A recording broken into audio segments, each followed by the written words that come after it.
This is the story of one man, Dimitrie Dimăncescu, who grew up in a small Romanian town.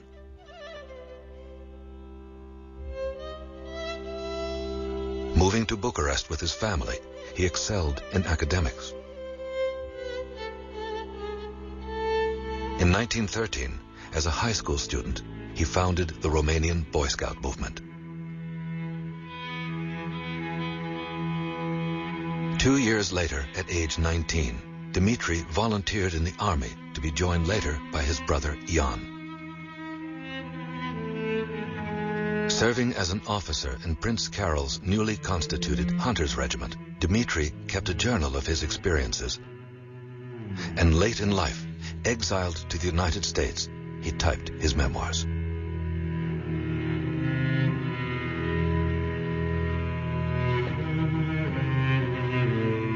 This is his account of World War I and the grueling and deadly 2,000 kilometers or 1,200 miles he would cover, starting as a lieutenant and ending as a wounded and bemetaled captain.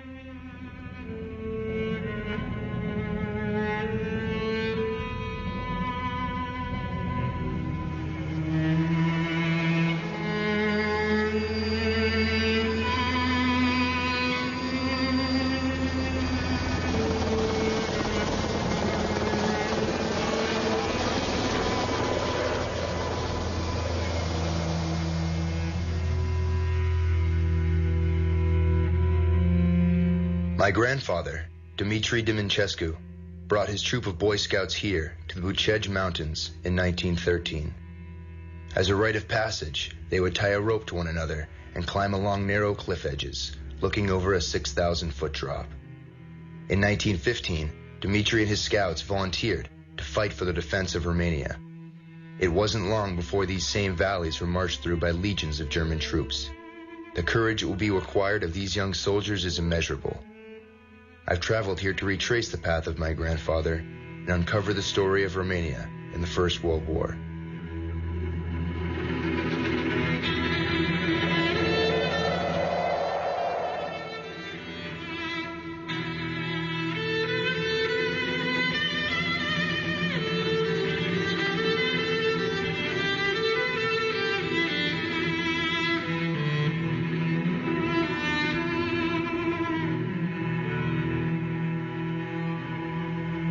August 1914. Europe fell into war. They called it the Great War, and few thought it would last more than 6 months. But soon, empires were battling one another.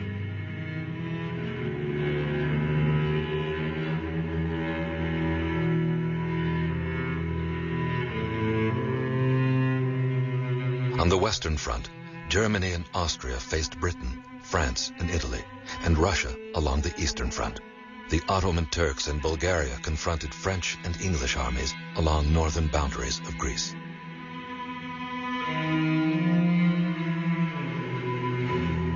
In 1915-1916, the war stalled without major advances. Millions had already died. To the east, one country, Romania, only 5 decades old as an independent nation, had remained neutral under the reign of King Carol I. But he died in 1914 to be succeeded by his German-born nephew, Ferdinand. The latter's politically astute wife, Queen Marie, granddaughter of Britain's Queen Victoria and niece of Tsar Nicholas, influenced him to favor the Allies. On August 27th, Romania declared war against the Central Powers of Germany, Austria, and Hungary. Fighting with antiquated forces and a reluctant military ally in Tsarist Russia, Romania launched an ambitious attack against the Central Powers on the Eastern Front. I was 19 years old when in 1915, Prince Carol, who knew me well from Boy Scout days, came to me with an offer. If you enlist as a volunteer, you can join my Hunters Regiment, of which I am its commander.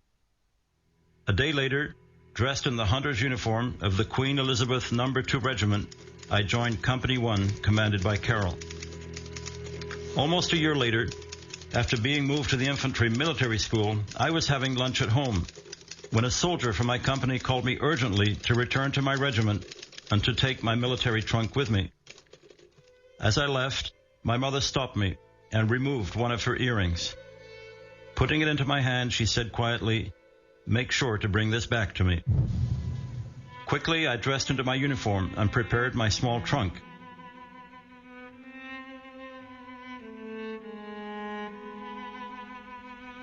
My small trunk was then put on a military wagon train which consisted of 5 carts, each pulled by 2 strong horses.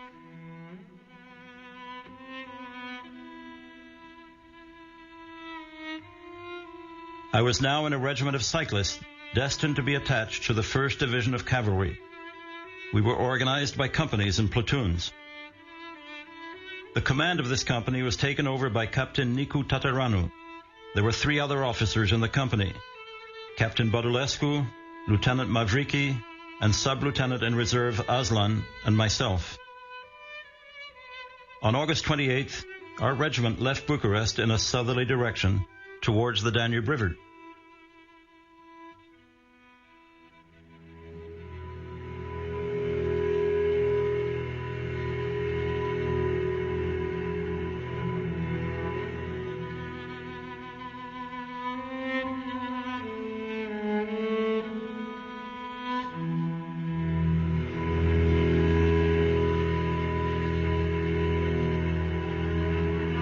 We didn't know exactly where we were going. The general direction was south, towards the headquarters of the division.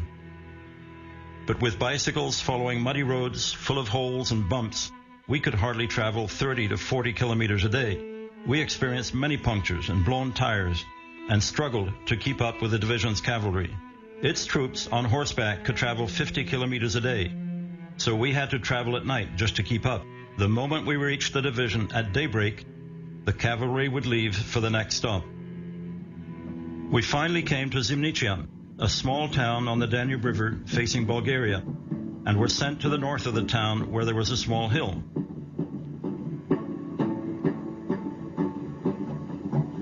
We were ordered to dig a trench across the main road.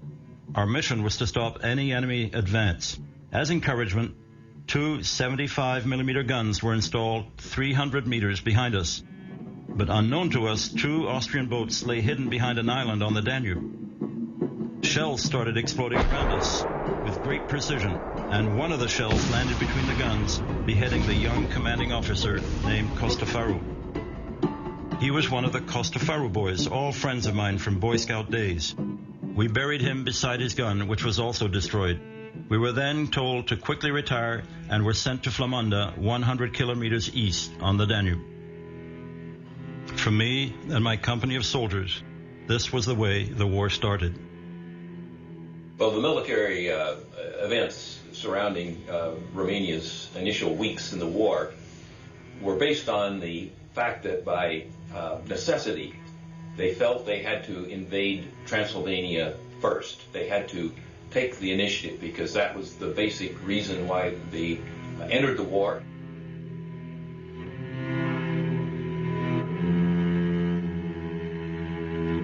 However, they then had to shift their attention to the south because the Bulgarians, with the aid of some German forces led by Field Marshal Augustin Mackensen, attacked the Romanian frontier in the Dobruja.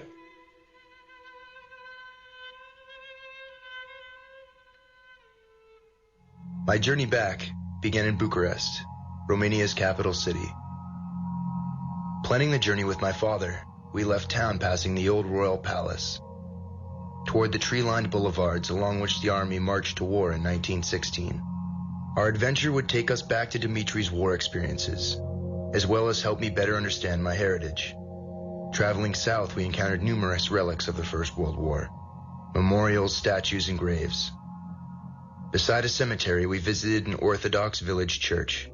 Invited in by the local priest, he showed us relics of the war and lists of villagers who had died in battle. He explained that peasants were, and still are, closely tied to the soil, both physically and spiritually. He'll fight fiercely for his small patch of earth. Almost a century later, World War I remains a living memory in this small church.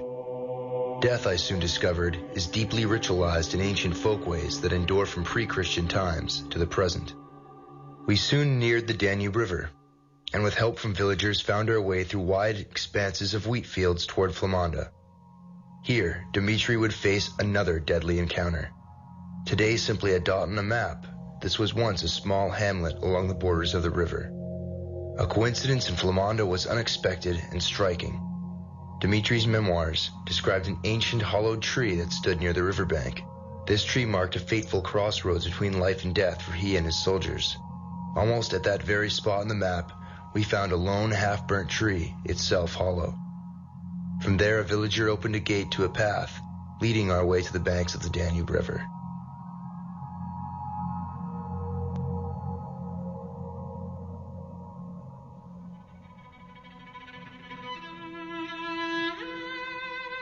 At this time, General Alexandru Averescu proposed that in order to redress the defeat in the south, that he be given command of something like 50% of the Romanian army and to cross the Danube and to launch a surprise offensive, possibly even surrounding the Bulgarian German forces and sort of reverse that situation.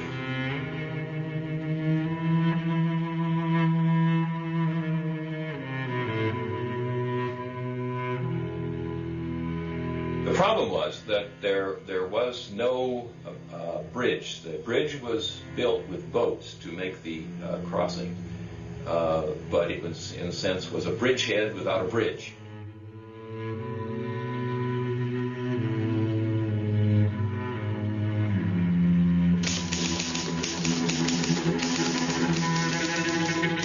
After a forced march to Flamanda, we pushed our bicycles towards a small inlet where our divisions were now crowded together, waiting to cross the Danube River.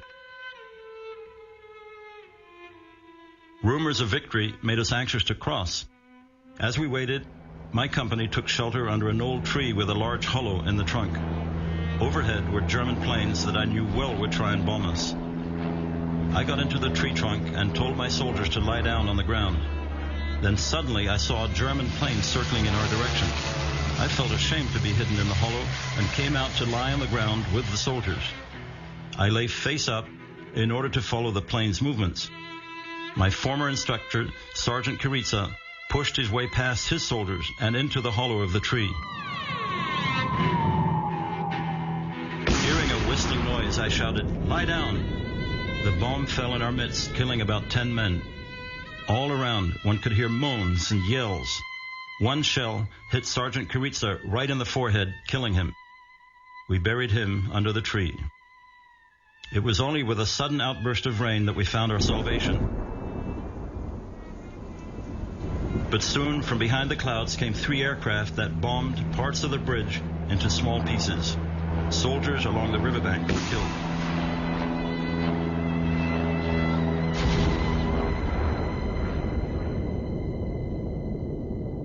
Faced with all these setbacks, General Averescu decided to cancel all operations at Flamanda.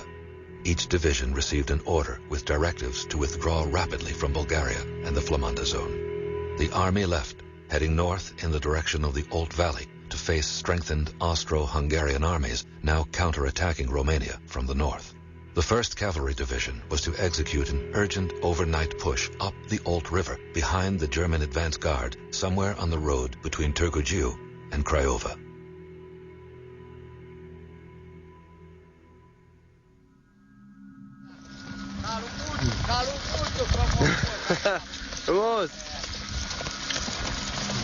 Using a detailed wartime sketch from my grandfather's diary, we came to Izvorul, where his first direct confrontation with advancing troops occurred. Water wells with huge wooden levers sketched on his map were still there. Villagers used them as reference points in guiding us to the exact points labeled in his war diary. Tracking westward, in directions my grandfather followed, we experienced the vast plains of Wallachia. Scorching hot in summer, frigid and windblown in winter, they stretch flat toward the endless horizons. Day in, day out, shepherds stand lonely vigils with their cows or sheep. Occasional horse carts and lone villagers passed by. The distance they walked struck again and again. Getting a lift helped occasionally.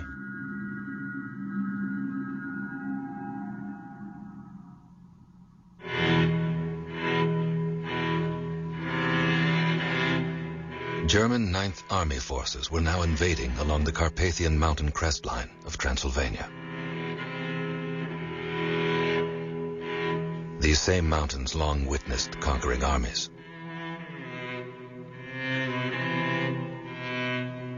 In 101 AD, Emperor Trajan of Rome sent his legions across the same deep wooded valleys and rugged ridgelines to conquer the Dacian peoples.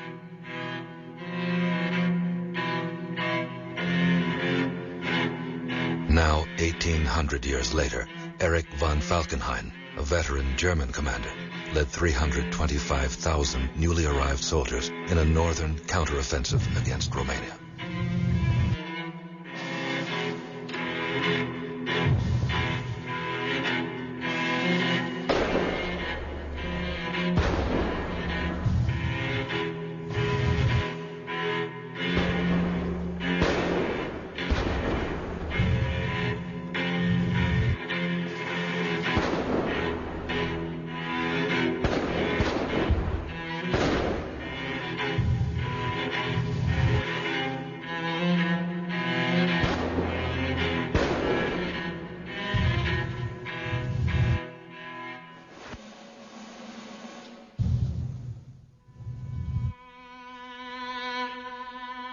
To the west, at the Vulcan Pass, where Dacians fought Roman soldiers, war-toughened German and Austrian cavalry and infantry made headway into higher plateaus.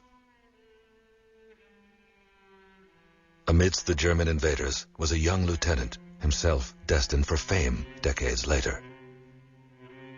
Leading companies of soldiers from the elite Württemberg regiment, Lieutenant Erwin Rommel broke through Romanian lines into the southern lowlands. His tactical breakthrough opened the floodgates for Falkenhayn's army. Momentum, modern weapons, and heavy guns on their side, they marched rapidly forward across the flat Wallachian plains. After a few short weeks, they occupied the regional capital of Craiova. A rare photograph captures Major Theodor Sprosser leading his troops through the city. Next to him rides Lieutenant Rommel. This onslaught led the Romanian High Command to order an urgent repositioning of its forces. German-led divisions swept rapidly eastward. Defenses were crumbling as Romanian generals attempted in vain to slow the rapid advance now coming from 3 directions along a front extending more than 1,000 kilometers or 600 miles. Bucharest, the capital, was now endangered.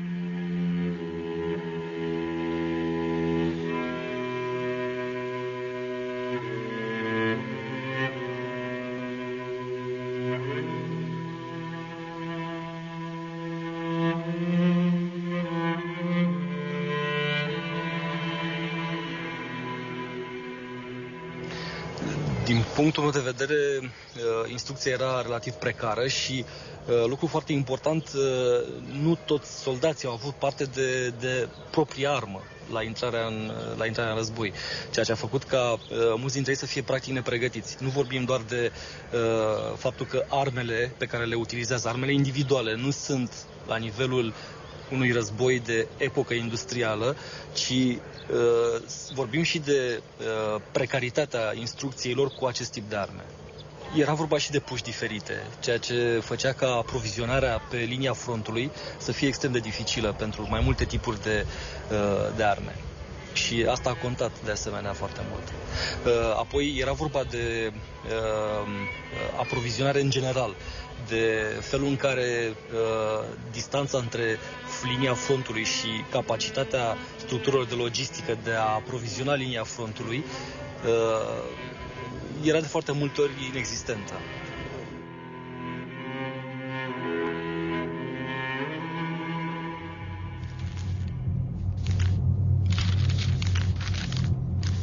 All day under heavy rain, carrying our bicycles on our backs, we struggled along muddy paths.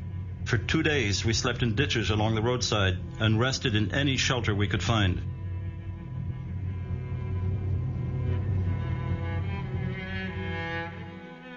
As we marched, we expected the German advance guard at any moment. Then, just as we approached a village, a rifle shot cracked out from a peasant house. An old man was quickly found guilty of the shooting, and my platoon was ordered to execute him the next day. At dawn, the old man was tied to a pole, and I suddenly had the shock of seeing my father's image in his face. I went to the commanding officer and told him I could not execute his order. I was convinced he was not guilty. The officer warned me that I could be shot for refusing his order. Although the enemy might appear any minute, I went to the old man's home. There, another family member admitted he had fired the rifle, fearing we would steal his animals. He was shot. Such incidents affected me very much. A new order reached us at Izvorul de Sus on the Teleorman River, where our divisional headquarters were now located. Here, my company took part in its first violent action. The commander of the division gave me the order to take a platoon over the small Teleorman Bridge, over which the Germans were expected to come at any moment. But German armored vehicles had already crossed it, so I quickly decided to make a barricade in the hamlet. This might delay the German advance towards the divisional headquarters a short distance away. From a ditch, we waited in a defensive position, checking our weapons, nervously preparing to ambush the approaching Germans from the side of the road.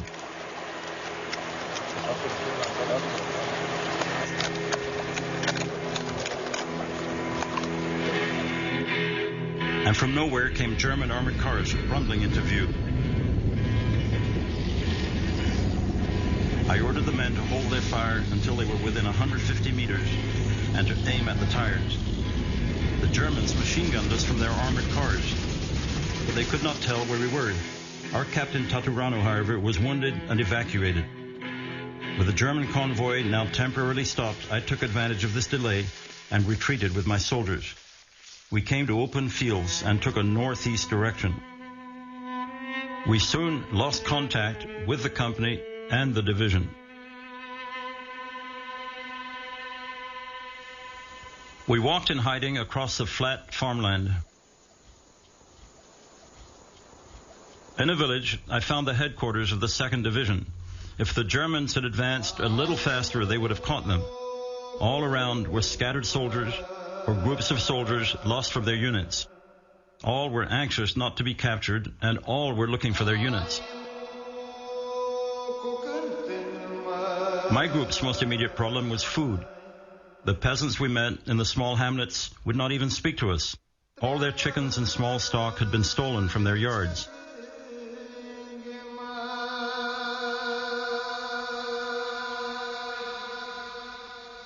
So we were fighting hunger as well as exhaustion.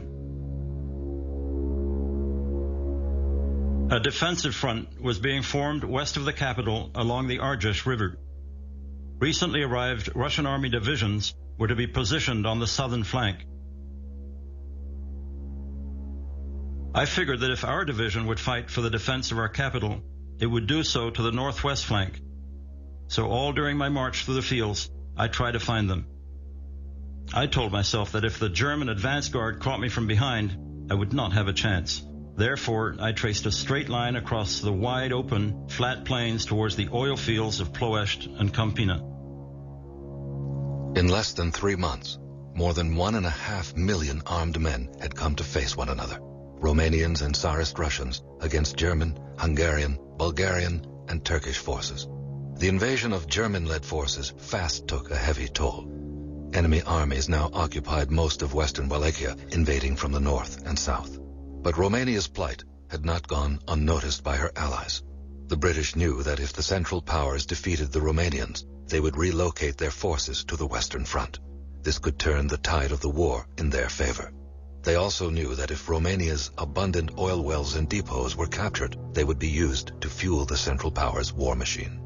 To counter the threat, British intelligence ordered Major Norton Griffiths and a team of British engineers on a mission to destroy as many oil wells as possible before they fell into German hands. Griffiths gained fame for his exploits as a tunnel master, who oversaw the sabotage of German defense lines on the Western Front. In July 1916, he supervised what was headlined as the greatest man-made earthquake under German lines at Messines, France. Now, 4 months later, he traveled with a small team through Scandinavia, across Russia, and southward into Romania.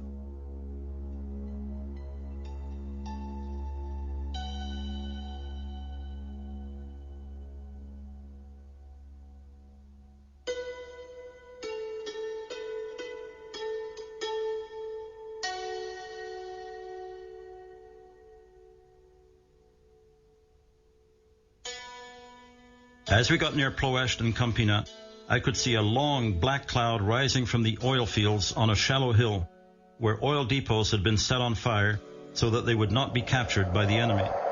At night it was a frightening spectacle, with huge flames rising skyward.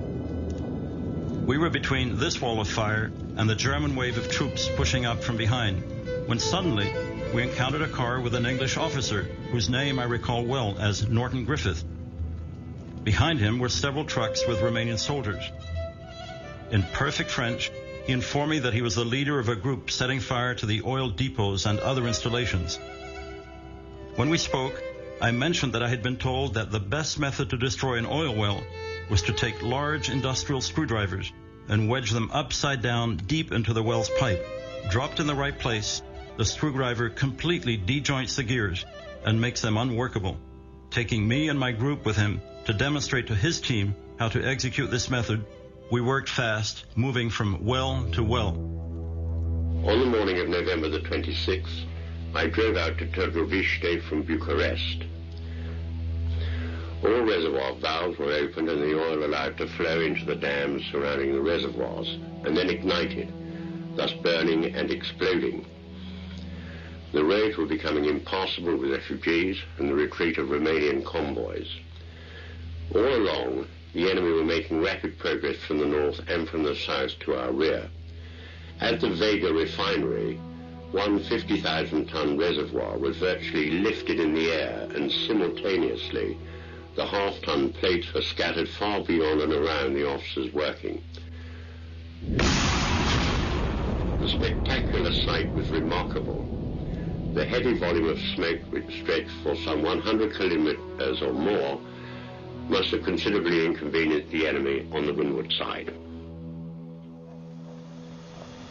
Though retreating, my grandfather was soon engaged in the horrific task of laying waste to the country's oil wells and reserves. This was in the then oil-abundant region of Ploiești that brought enormous riches to Romania before and after World War I. The wells still stand and produce, feeding giant refineries, though in lesser quantities. But even here, the peasant past catches up with you. We encountered a shepherd whose goats crossed the polluted petroleum fields around us. It was this very oil that invading German armies were after in World War I, and again, 3 decades later in World War II. Fortified gun emplacements from that era still stand.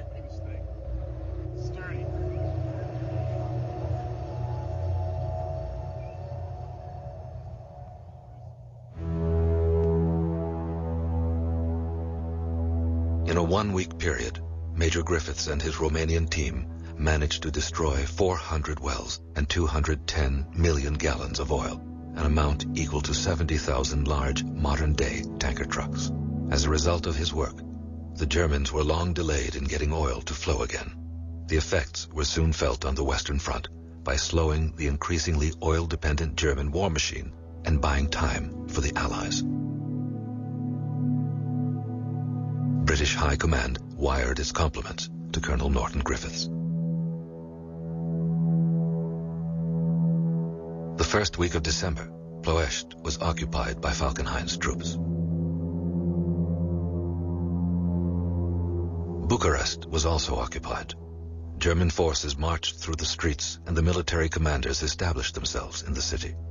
Just 2 weeks earlier, in a rush of chaotic events, King Ferdinand, Queen Marie, and the government had escaped northward to the regional capital of Iași in Moldavia. During her tense train journey, Queen Marie would write in her diary, "Nothing is settled. Never in my life have I gone out thus into the unknown." 5 months of war had taken its toll. Of 450,000 Romanian soldiers at the start of the war, only 50,000 remained in fighting order.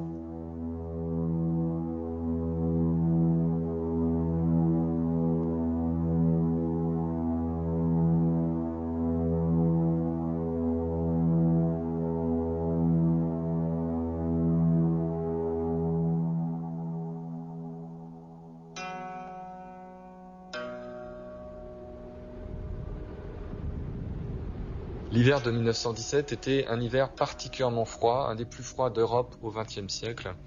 Alors les gens ont essayé de se débrouiller comme ils pouvaient et les uniformes étaient de moins en moins réglementaires.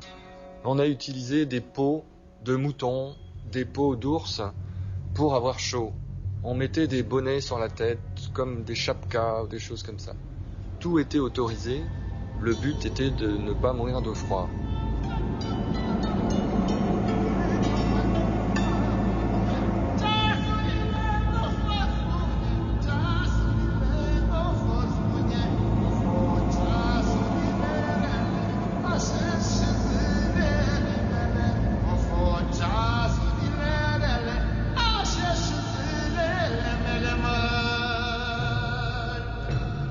We walked and walked through the cold northward. Soldiers and civilians retreated from the enemy all around us. We ate and slept wherever we could.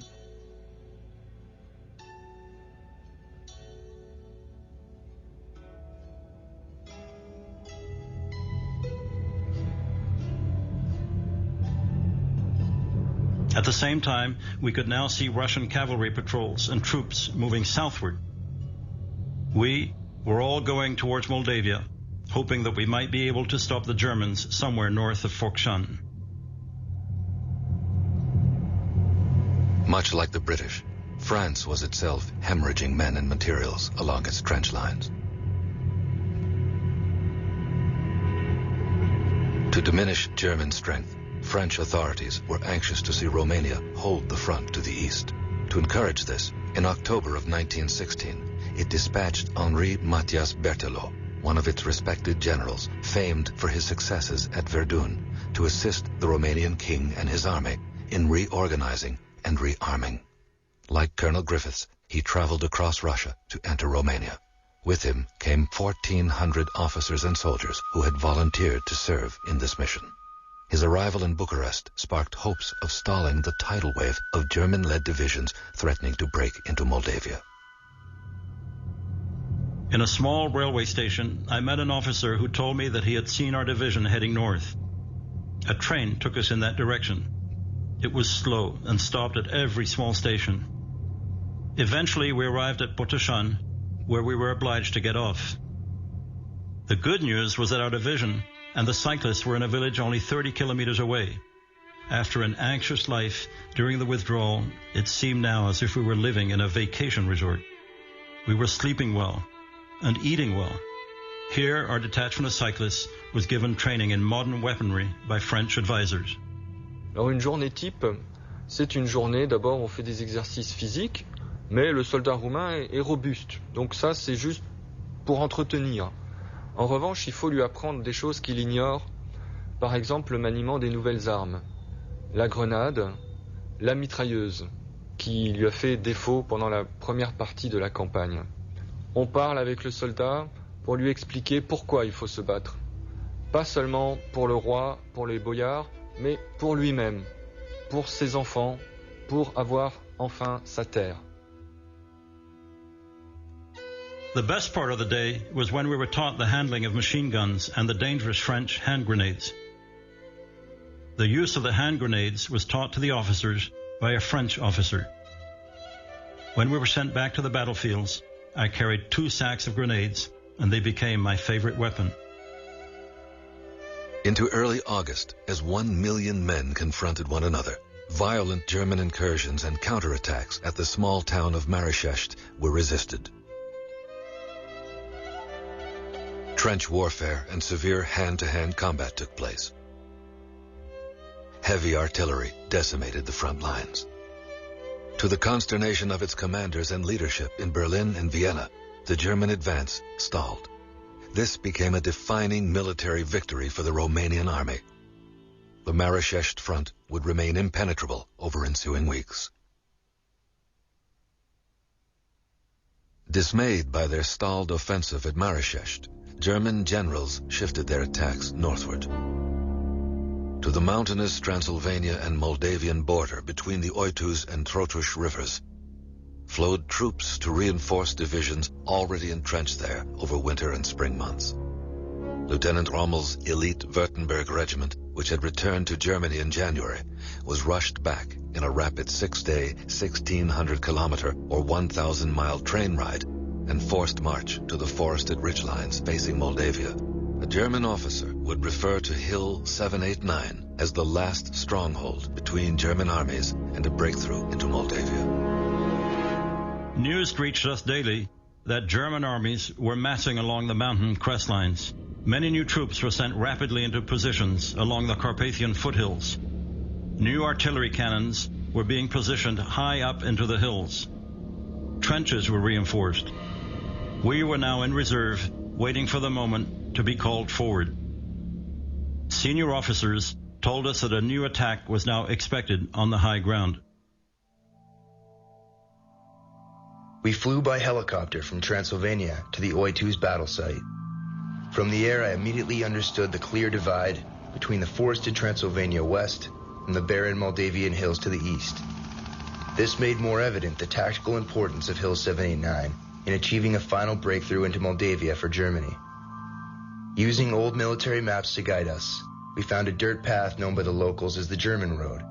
Our way up took us directly through the landmarks identified by Rommel in his entries and sketches. While walking through dense undergrowth, I noticed an interesting carving on a tree, and suddenly a flock of goats appeared from the brush. Around the bend, I could hear the sound of a flute and found a man who resembled the mythical Pan. Finally, we approached a clearing with a grassy knoll ahead. We had reached the crest of Hill 789. I tried to imagine the storm of explosive events and emotional struggle that echoed through the surrounding landscape. From above, the trench system was unmistakable. The lines zigzag into view. Scattered along them were bullet shells, shrapnel, and battle artifacts. War illustrator George Pratt and I collected bullet shells still littering the ground. Below the hill, my father and I stood, exactly where Dimitrie and his soldiers met German forces in deadly confrontation in August of 1917. Today, atop the ridge, stands a cross in memory of the thousands who died.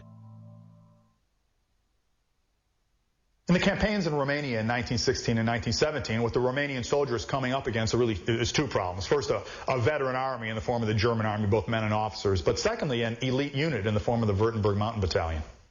This is what Rommel's men would have been carrying in 1917. The light machine gun, the principal infantry carbine. And Les, tell us something about this. This is the standard German World War I grenade. It's a concussion grenade. That is, it does not have fragments. It kills by concussion.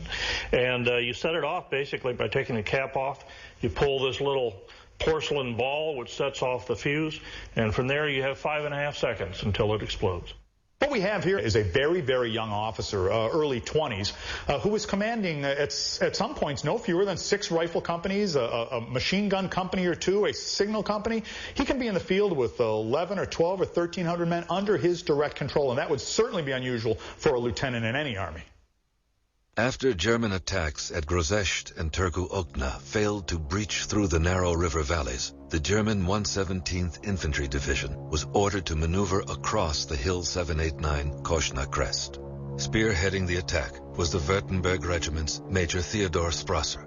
He delegated the task to Lieutenant Rommel, who set out with 6 companies and heavy machine guns, much as in the Vulcan Pass in November, 9 months earlier. His battle diary would note ominously, "Nothing short of a complete eradication of the entire enemy line would release our forces for the final decision on the Western Front." Mein Angriffsplan ist, den ahnungslosen Gegner schlagartig mit MG-Feuer zu überfallen, in Teilen die feindlichen Stellungen dicht rechts und links des Eichenwäldchens aufzurollen und abzuriegeln. 5-mal haben wir so den Gegner, der immer stärker wird, aus seinen Stellungen gejagt. Da erhalte ich plötzlich einen Schuss von rückwärts in den linken Unterarm das Blut spritzt. Mich umsehend entdecke ich eine Abteilung Rumänen, die auf mich feuern. Die rumänische Abteilung, befehligende französische Offizier schreit, schlag die deutschen Hunde tot, bis ihn aus nächster Nähe eine Kugel trifft. Immer mehr feindliche MG hämmern in unsere Reihen. Die eigenen Verluste häufen sich in erschreckendem Maße. Die Lage sieht verzweifelt aus. Nach kurzem Dauerfeuer brechen die Gebirgsschützen in die Gipfelstellung ein und fegen den Westhang des Kosna in wenigen Minuten vom Feind sauber. Unter keinen Umständen will ich das mit so viel Gewandtheit, Schneid und Blut eroberte Gelände kampflos auf Alarmnachrichten hin preisgeben. Der Mangel an Munition und Handgranaten macht es an der Stabsgruppe außerordentlich schwer, den Ansturm der rumänischen Massen zum Stehen zu bringen. Die MG-Schützen müssen ihre Gewehrstellung mit Pistole und Handgranaten verteidigen. Vor der Stabsgruppe türmen sich gegen Mittag Berge von Toten und verwundeten Rumänen. August 19th started as a warm, blue-skied day. The moment of truth was at hand. The morning was calm as Rommel positioned his men to attempt again to open a breach. By the afternoon, his soldiers were hiding in wait in bushes lining the lower hills. After violent combat, the defensive trench lines were occupied. Numerous Romanian soldiers were killed and captured. The order came to move urgently to the front line. This time we had one more officer, my brother Jan, and I received the order to counterattack. With extraordinary spirit, we climbed to the top of the hill, chasing away the Germans with grenades and our rifles. This was only temporary, as the Germans prepared to counterattack by launching an artillery barrage. In our turn, we were obliged to retreat with the Germans in pursuit. The up and down attacks happened again and again. We lost sense of time, but somehow found the energy to fight. Our soldiers conquered the hills below the crest of Hill 789. As we waited for another attack, a messenger brought an envelope addressed to First Lieutenant Dimăncescu. I took the envelope and opened it and saw that it was an order from my brother to take a patrol to the top of Kosna Hill and found out exactly where the Germans were located. This order seemed a death sentence. I did not give my brother the order, but instead I left with a soldier. We crawled up to a corner of the meadow where there was a clump of thistle bushes. We lay facing the enemy without moving or talking. At dawn, 30 meters in front of me, I saw a German soldier lying on the ground, face forward. Simultaneously, both of us took our rifles, eyed each other, and fired. I saw him drop his head and realized he was dead. A bullet from his rifle had pierced my foot and hit my soldier's head, killing him on the spot. The pain and loss of blood made me incapable of moving any further. A day later, 2 infantrymen found me lying down and they dragged me away. I was taken to the hospital. In my whole life, I have never heard so many sorrowful cries, and never will I forget those. I remember that the instant I was hit, I thought of the earring Mother had given me, and of my promise to bring it back. One day there was a great commotion in the hospital. Queen Marie had come to visit. She went from bed to bed, talking separately to every wounded man in my ward. She recognized me immediately as the former Boy Scout and promised to give my mother news about me. News from the Kosna front came from Captain Badulescu. Dear Dimăncescu, we stayed a few more days at Poiana lui Boboc. Because of the many losses that we suffered, we withdrew for 2 days in order to reorganize my unit. After 4 bloody attacks, I was left with only 4 fighters from the company. The total losses up to now are 121 dead and wounded, and 14 lightly wounded and not evacuated, a grand total of 135. As your brother, Captain Badulescu. After 2 months, I recovered and was sent back to my company to serve in northern Moldavia and Bessarabia.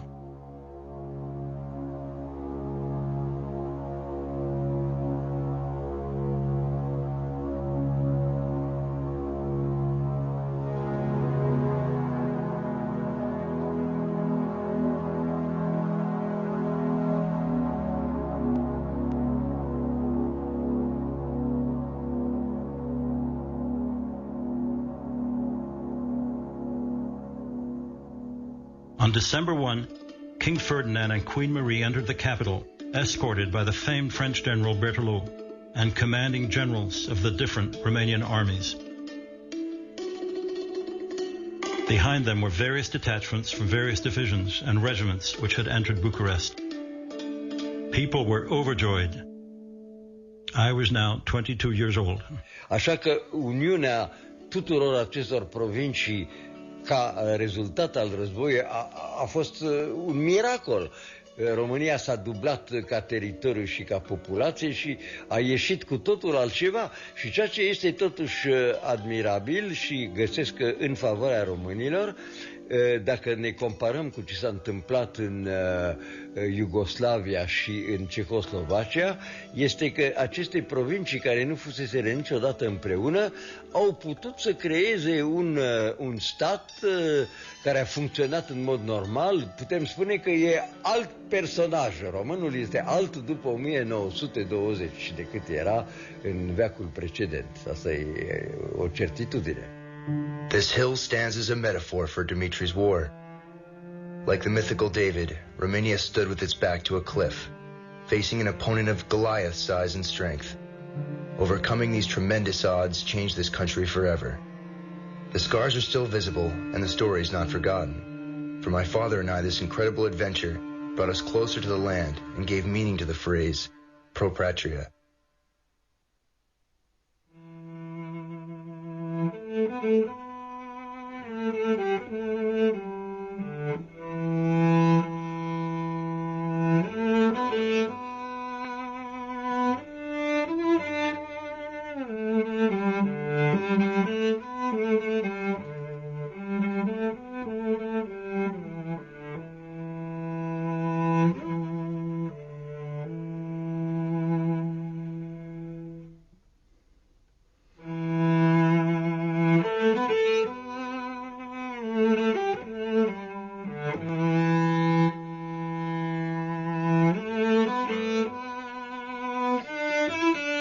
Mm-hmm.